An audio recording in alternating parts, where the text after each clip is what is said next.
рече, защото той не беше просто син, той беше народен закрилник.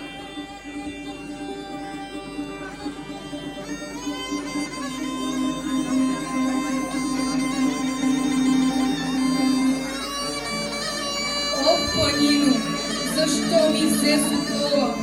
До 3 ми майки плакаха, но моето сърце на пепел стана. Къде лежиш, юначе мой? Къде ти е четата? Къде ти е свободата?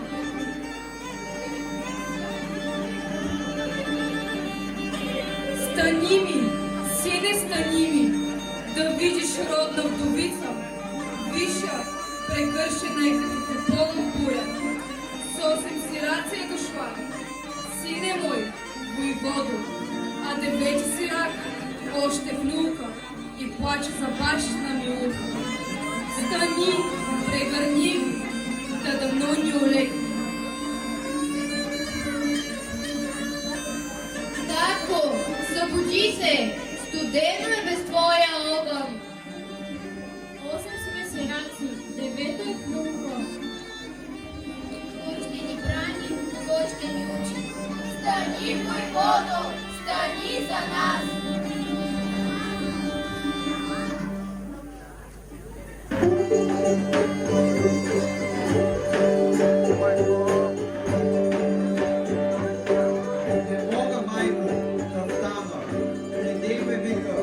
Земята ме е право превърнала, право напочена гърби, тя ми е юнашката риза, тя ни е пътят към свободата. Не ми погледни, сине, поне очите си отвори. Висок ми камен, на глава майко, с него подпрях небето, за да е светло над вас. Тя ми очи избила, но не плачи, тя ми не взе третието, а го даде на моите 9 сирака. Сега аз гледам пред техните очи, моята саможертва пред техния избир.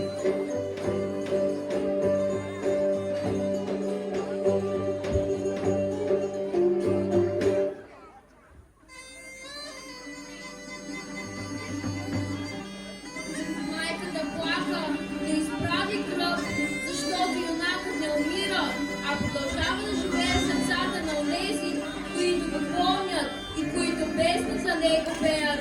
Стоян и вода остана в планината, за да сърди свободата. И падна татко, върни ние. Твоята кръв, нашата кръв. Слава на войводата! Он пред Готика!